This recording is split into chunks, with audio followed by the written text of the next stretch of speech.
नमस्कार विद्यार्थी मित्रांनो, आज आहे 30 मे 2026 आणि आजच्या चालू घडामोडींच्या व्हिडिओमध्ये मी अभिजित तुमच्या सर्वांचं सहर्ष स्वागत करतो।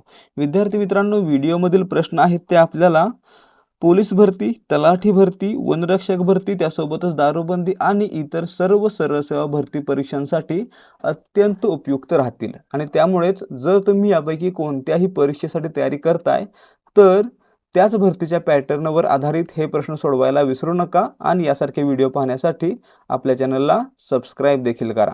सुरुवात करूयात आजच्या प्रश्नांना। पहिला प्रश्न आहे, भारतातील पहिले संपूर्ण डिजिटल आणि AI आधारित मराठी शब्दसंग्रह कोणत्या वर्षापर्यंत तयार करण्याचे शासनाचे उद्दिष्ट आहे? या ठिकाणी पहा, डिजिटल आणि AI आधारित भारतातील सर्वात मोठी आणि सर्वात पहिली मराठी डिक्शनरी 2030 पर्यंत करण्याचं ध्येय उद्दिष्ट ठेवण्यात आलेलं आहे, म्हणून पर्याय सी याचं उत्तर असणार आहे। या प्रकल्पाअंतर्गत किती दुर्मिळ हस्तलिखितांचे डिजिटायझेशन व भाषांतर केले जाणार आहे? या ठिकाणी पहा, OCR प्रणाली अंतर्गत या प्रकल्पाअंतर्गत 5000 पेक्षा अधिक दुर्मिळ हस्तलिखितांचे डिजिटायझेशन आणि भाषांतर केले जाईल, म्हणून पर्याय बी याचं उत्तर आहे। प्रश्न क्रमांक 3, या 10 अब्ज शब्दांच्या मराठी शब्दसंग्रहात अंदाजे किती बोलीभाषांतील शब्दांचा समावेश असेल? या ठिकाणी पहा, या डिक्शनरीमध्ये एकूण किती शब्द असतील? 10 अब्ज शब्द असतील। मित्रांनो, 10 अब्ज म्हणजे काही थोडी लहान आकडा नाहीये। तर पुढे पहा, 10 अब्ज शब्दांच्या डिक्शनरीमध्ये मराठीच्या 200 बोलीभाषांमधील शब्द असणार आहेत। किती? 200, म्हणून पर्याय डी या प्रश्नाचं उत्तर आहे। 10 अब्ज मराठी शब्दसंग्रहात अंदाजे 200 बोलीभाषांमधील शब्द असणार आहेत। प्रश्न क्रमांक 4, मुख्यमंत्री देवेंद्र फडणवीस यांच्या हस्ते ग्राम विकास पुरस्कार 2026 चे वितरण कोणाच्या 80व्या वाढदिवसानिमित्त करण्यात आले? आता या ठिकाणी पहा, रणजित बाबू देशमुख महाराष्ट्राचे माजी मंत्री आहेत, त्यांच्या वाढदिवसानिमित्त रणजित बाबू देशमुख फाउंडेशन म्हणजे RD फाउंडेशन कडून ग्राम विकास पुरस्कार 2026 देण्यात आले आणि त्यांचं वितरण आहे ते मुख्यमंत्री देवेंद्र फडणवीस यांच्या हस्ते करण्यात आलं, म्हणून याचं उत्तर असणार आहे पर्याय बी। हा पुरस्कार रणजित बाबू देशमुख यांच्या वाढदिवसानिमित्त प्रदान करण्यात आलेला आहे। पुढे प्रश्न क्रमांक 5, ग्राम विकास पुरस्कार 2026 मध्ये लोकसहभाग क्षेत्रातील गौरवास्पद ग्रामपंचायत म्हणून कोणत्या ग्रामपंचायतीचा सन्मान करण्यात आला? या ठिकाणी पहा, उमरी भरतापूर सावनेर या ग्रामपंचायतीचा सत्कार किंवा सन्मान लोकसहभाग क्षेत्रातील गौरवास्पद ग्रामपंचायत म्हणून करण्यात आला, म्हणून पर्याय ए याचं उत्तर आहे। प्रश्न क्रमांक 6, गुन्हेगारी मुक्त, दारूबंदी व महिला संरक्षण क्षेत्रातील उत्कृष्ट ग्रामपंचायतीचा पुरस्कार कोणाला मिळाला? या ठिकाणी पहा, नागपूर जिल्ह्यातील विरली उमरेड या ग्रामपंचायतीला गुन्हेगारी मुक्त आणि दारूबंदी तसेच महिला संरक्षण क्षेत्रातील कामगिरीसाठी उत्कृष्ट ग्रामपंचायत म्हणून पुरस्कार देण्यात आला, म्हणजे याचं उत्तर पर्याय सी। लक्षात काय ठेवणार? लोकसहभाग म्हटलं की उमरी सावनेर, आणि जर विचारलं गुन्हेगारी मुक्त, दारूबंदी आणि महिला संरक्षण तर विरली उमरेड। पुढे पहा, प्रश्न क्रमांक 7, शिक्षण क्षेत्रातील नाविन्यपूर्ण ज्ञानवर्धिनी शाळा म्हणून कोणता पुरस्कार देण्यात आला? ज्ञानवर्धिनी शाळा म्हणून जिल्हा परिषद उच्च प्राथमिक आदर्श शाळा चनकापूर या शाळेला पुरस्कार देण्यात आला, म्हणून पर्याय ए याचं उत्तर आहे। पुढे प्रश्न क्रमांक 8, भारताचा युवा ग्रँडमास्टर आर प्रज्ञानंद याने नॉर्वे चेस 2026 मध्ये कोणत्या जागतिक नंबर 1 बुद्धिबळपटूचा पराभव केला? जगातील नंबर 1 बुद्धिबळपटू कोण? Magnus Carlsen. आणि मित्रांनो, नॉर्वे चेस 2026 या स्पर्धेमध्ये भारताचा सर्वात तरुण ग्रँडमास्टर आर प्रज्ञानंद यानं काय केलं तर मॅग्नस कार्लसन यांचा पराभव केला, म्हणून पर्याय सी याचं उत्तर असणार आहे। आर प्रज्ञानंद हे भारतातील दुसरे सर्वात तरुण ग्रँडमास्टर बनलेले होते। पुढे पाहायचं, प्रश्न क्रमांक 9, आर प्रज्ञानंद हा कोणत्या वर्षी वयाच्या 12व्या वर्षी जगातील दुसरा सर्वात कमी वयाचा ग्रँडमास्टर बनला? या ठिकाणी पहा, आर प्रज्ञानंद हे 2018 साली ग्रँडमास्टर बनले होते आणि त्यावेळी ते 12 वर्षांचे होते आणि त्याचनुसार ते जगातील दुसऱ्या क्रमांकाचे सर्वात कमी वयाचे ग्रँडमास्टर बनले होते। वर्ष होतं 2018, म्हणून पर्याय सी। प्रश्न क्रमांक 10, पंतप्रधान नरेंद्र मोदी जून महिन्यामध्ये कोणत्या 2 देशांच्या दौऱ्यावर जाणार आहेत? पंतप्रधान नरेंद्र मोदी जून महिन्यामध्ये फ्रान्स आणि स्लोवाकिया या दोन देशांच्या दौऱ्यावर जाणार आहेत. पर्याय सी याचं उत्तर आहे. प्रश्न क्रमांक 11. पंतप्रधान मोदी फ्रान्समधील एव्हियन ले बेन्स येथे 15 ते 17 जून दरम्यान कोणत्या परिषदेत सहभागी होणार आहेत? या ठिकाणी पहा, भारत हा G7चा सदस्य आहे का? नाही. परंतु फ्रान्स या देशाचे राष्ट्राध्यक्ष इमॅन्युएल मॅक्रॉन यांच्या निमंत्रणावरून पंतप्रधान नरेंद्र मोदी हे G7च्या बैठकीसाठी किंवा परिषदेसाठी उपस्थित होणार आहेत. म्हणून पर्यायी सी याचं उत्तर असणार आहे. पंतप्रधान नरेंद्र मोदी हे एव्हियन ले बेन्स या ठिकाणी होणाऱ्या G7 शिखर परिषदेमध्ये सहभागी होतील. प्रश्न क्रमांक 12. पॅरा भालाफेकपटू सुमित अंतिलने 27 मे रोजी बेंगलुरूमध्ये किती मीटर भालाफेक करून स्वतःचाच नवा जागतिक विक्रम प्रस्थापित केला? या ठिकाणी पहा, सुमित अंतिल, ठीक आहे, सुमित अंतिल लक्षात ठेवायचं. सुमित अंतिल हे नाव हे काय आहेत? तर एक पॅरा भालाफेकपटू आहेत. म्हणजे मित्रांनो हे एक अपंग व्यक्ती आहेत जे भालाफेकपटू आहेत. आणि मित्रांनो त्यांनी आतापर्यंत सर्वाधिक लांबीचा भाला फेकून नवीन जागतिक विक्रम प्रस्थापित केला. आणि किती लांबी? तर 74.82 मीटर इतका भाला त्यांनी फेकलेला आहे. म्हणून पर्याय सी याचं उत्तर आहे. आणि मित्रांनो त्यांचाच विक्रम आधी होता जो त्यांनी मोडला. पुढे पाहायचं प्रश्न क्रमांक 13.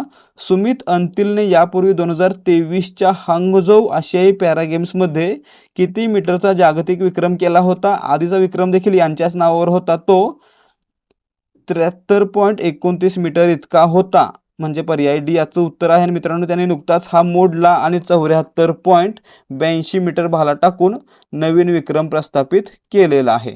पुढे प्रश्न क्रमांक 14. सुमित अंतिलने आतापर्यंत एकूण किती वेळा जागतिक विक्रम मोडण्याची कामगिरी केली? मित्रांनो अशाच प्रकारे मित्रांनो काय करतात, नवीन विक्रम बनवायचे, अशा प्रकारे भाला फेकत फेकत त्यांनी आतापर्यंत 7 वेळा जागतिक विक्रम मोडलेले आहेत. म्हणून पर्याय सी यांचं उत्तर असणार आहे. प्रश्न क्रमांक 15. सॅम्पल रजिस्ट्रेशन सिस्टीम अहवालानुसार भारतात एकूण प्रजनन दर 2.1% वरून घसरून कितीवर आला आहे? या ठिकाणी पहा, भारताचा प्रजनन दर 2026 साठी 2.1% वरून घसरून किती झालेला आहे? तर फक्त 1.9% इतका झालेला आहे. पर्याय सी याचं उत्तर असणार आहे. तर मित्रांनो यामध्ये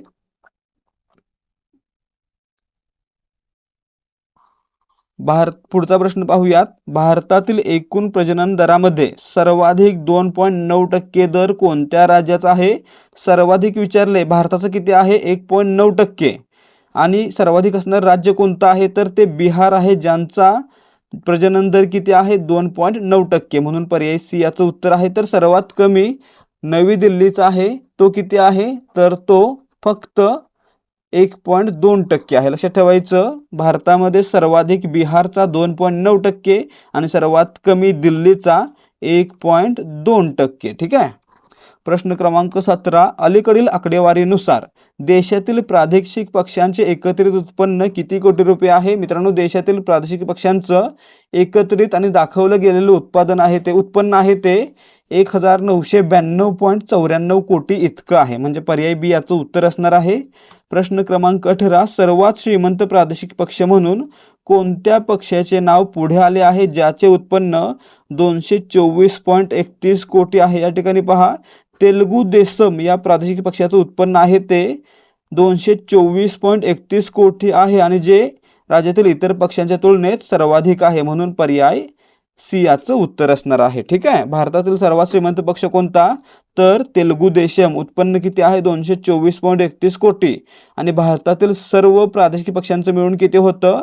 1192.94 कोटी. प्रश्न क्रमांक 19. जागतिक आरोग्य संघटनेने इबोला विषाणूला जागतिक आरोग्य चिंता म्हणून घोषित केल्यानंतर भारतातील कोणत्या शहरात इबोला विषाणूचा संशयित रुग्ण पहिल्यांदा आढळला? इबोलाचा संशयित रुग्ण पहिल्यांदा बेंगलुरू या ठिकाणी आढळलेला आहे. म्हणजे पर्याय डी याचं उत्तर असणार आहे. प्रश्न क्रमांक 20, 2026 मध्ये श्रीलंकेसाठी भारताने अलीकडेच कोणत्या देशाला मागे टाकून दुसरे सर्वात मोठे निर्यात स्थळ बनण्याचा मान मिळवलेला आहे? आता मित्रांनो, श्रीलंकेमध्ये जो काही माल येतो, जे काही साहित्य येतं, ते सर्वाधिक ब्रिटनमधून येत होतं, परंतु भारताने ब्रिटनला मागे टाकून स्वतः पहिल्या क्रमांकाला पोहोचलेला आहे, म्हणून पर्याय डी याचं उत्तर असणार आहे. श्रीलंकेला माल पोहोचवणाऱ्यांमध्ये म्हणजे श्रीलंकेला निर्यात करणाऱ्या देशांमध्ये भारत हा पहिल्या क्रमांकाला जाऊन पोहोचलेला आहे. आणि मित्रांनो, भारतानं ब्रिटनला मागे टाकलेलं आहे. ठीक आहे. प्रश्न क्रमांक 21, 2030च्या दशकाच्या मध्यापर्यंत आपली पहिली अणुशक्तीवर चालणारी पाणबुडी कार्यान्वित करण्याची योजना कोणत्या देशाची आहे? मित्रांनो, अणुऊर्जेवर चालणारी, अणुशक्तीवर चालणारी पहिली पाणबुडी विकसित करण्याची योजना दक्षिण कोरिया या देशाने बनवलेली आहे, म्हणून पर्याय सी याचं उत्तर आहे. भारत, अमेरिका, फ्रान्स यासारख्या देशांमध्ये अशा प्रकारची पाणबुडी आहे, परंतु दक्षिण कोरियाने ही पाणबुडी पहिल्यांदाच बनवण्याची योजना आखलेली आहे. प्रश्न क्रमांक 22, 2026 राष्ट्रकुल क्रीडा स्पर्धेसाठी भारताचा दलप्रमुख म्हणून कोणाची नियुक्ती झाली? या ठिकाणी पहा, 2026च्या कॉमनवेल्थ गेमसाठी म्हणजे राष्ट्रकुल क्रीडा स्पर्धांसाठी रोहित राजपाल हे भारताचे दलप्रमुख असणार आहेत, म्हणून पर्याय डी याचं उत्तर आहे. प्रश्न क्रमांक 23, मे 2026 मध्ये दिल्ली उच्च न्यायालयाने कोणत्या ऑलिम्पियन कुस्तीपटूला आशियाई खेळ 2026च्या निवड चाचण्यांमध्ये सहभागी होण्याची परवानगी दिली?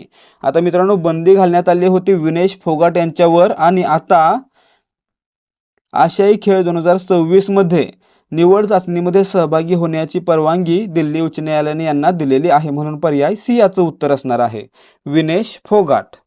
प्रश्न क्रमांक 24, आशियातील सर्वात मोठे गवताळ इकोसिस्टम म्हणून ओळखले जाणारे बन्नी गवताळ क्षेत्र कोणत्या जिल्ह्यात आहे? या ठिकाणी पहा, आशियातील सर्वात मोठे गवताळ इकोसिस्टम कुठे आहे? गुजरात राज्यामधील कच्छ या ठिकाणी असलेल्या बन्नी या ठिकाणी, म्हणजे आपलं उत्तर काय असणार आहे? बन्नी गवताळ क्षेत्र हे कच्छ या जिल्ह्यात आहे. राज्य विचारलं तर गुजरात. प्रश्न क्रमांक 25, बन्नी गवताळ क्षेत्रात कोणती कंपनी 4500 एकरवर सौर ऊर्जा प्रकल्प उभारत आहे, ज्याला स्थानिक पशुपालकांचा विरोध आहे? या ठिकाणी पहा, बन्नी गवताळ क्षेत्रामध्ये असलेल्या 4500 एकर जमिनीवर सौर ऊर्जा प्रकल्प उभारण्याचं काम NTPC करणार आहे. NTPCचा फुल फॉर्म काय असतो? कमेंट करून सांगायचं. NTPC ही कंपनी या ठिकाणी सौर ऊर्जा प्रकल्प उभारणार आहे, ज्याला स्थानिक पशुपालकांचा म्हणजे मालधारी लोकांचा विरोध आहे. ठीक आहे. पर्याय सी याचं उत्तर असणार या ठिकाणी NTPC सौर ऊर्जा प्रकल्प उभारणार आहे. परंतु मित्रांनो, NTPCचा फुल फॉर्म तुम्ही मला कमेंट करून नक्की सांगायचं आहे. पाहूया कोणाकोणाला येतोय. प्रश्न क्रमांक 26, चंद्रयान 2च्या ऑर्बिटरने दिलेल्या डेटानुसार चंद्राच्या दक्षिण ध्रुवीय भागात कोणत्या ठिकाणी बर्फ असण्याची शक्यता वर्तवण्यात आली आहे? या ठिकाणी पहा, चंद्रावर काही असे भाग आहेत, काही असे खड्डे आहेत ज्यांच्यामध्ये कधीही उजेड पोहोचत नाही, म्हणजेच काय म्हणायचं त्याला? PSR म्हणायचं, परमनंटली शॅडोड रिजन्स.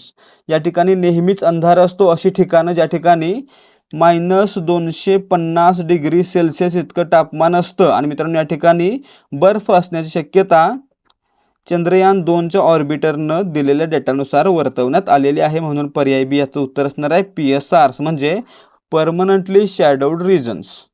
पुढे पहा, प्रश्न क्रमांक 27, भारताची आगामी चंद्रयान 4 मोहीम कोणत्या वर्षी प्रस्तावित आहे? मित्रांनो, भारताची चंद्रयान मोहीम आहे ती 2027 या वर्षी प्रस्तावित आहे, म्हणजे पर्याय सी याचं उत्तर असणार आहे. चंद्रयान 1 2008 साली, चंद्रयान 2 2019, चंद्रयान 3 2023 आणि चंद्रयान 4 2027. ठीक आहे. पुढे पाहायचं प्रश्न क्रमांक 28, पश्चिम बंगाल सरकार सध्या सुरू असलेली लक्ष्मी भांडार योजना बंद करून त्या जागी कोणती नवीन योजना सुरू करणार आहे? लक्ष्मी भांडार योजना या अंतर्गत महिलांना प्रति महिना 1500 रुपये दिले जातात, परंतु ही योजना बंद करून नवीन अन्नपूर्णा योजना आणली जाणार आहे, ज्यानुसार महिलांना प्रति महिना 3000 रुपये दिले जाणार आहेत, म्हणून याचं उत्तर असणार आहे पर्याय बी. लक्ष्मी भांडार योजना बंद करून नवीन योजना अन्नपूर्णा योजना सुरू केली जाणार आहे. प्रश्न क्रमांक 29, पश्चिम बंगालचे सध्याचे मुख्यमंत्री कोण आहेत? सुवेंदू अधिकारी, भारतीय जनता पार्टी, पर्याय बी. आधी कोण होत्या? ममता बॅनर्जी, TMC. प्रश्न क्रमांक 30. भारत आणि चीन यांच्यात सीमा मुद्द्यांवर 35वी बैठक 27 मे रोजी कोठे पार पडली? या ठिकाणी पहा, भारत आणि चीन यांच्या दरम्यान सीमा मुद्द्यांवरील 35वी बैठक आहे ती 27 मे रोजी चीनची राजधानी बीजिंग या ठिकाणी पार पडलेली आहे. म्हणून या ठिकाणी आपलं उत्तर असणार आहे पर्याय सी. तर विद्यार्थी मित्रांनो, आजचे प्रश्न या ठिकाणी समाप्त होत आहेत. जर तुम्हाला आजच्या प्रश्नांची उत्तर आणि दिलेली माहिती समजली असेल तर व्हिडिओला लाईक करा आणि अशाच प्रकारचे प्रश्नोत्तरांचे व्हिडिओ पाहण्यासाठी आपल्या चॅनलला सबस्क्राईब करा. भेटूयात या सिरीजच्या पुढच्या भागामध्ये. जय हिंद, जय भारत आणि जय महाराष्ट्र.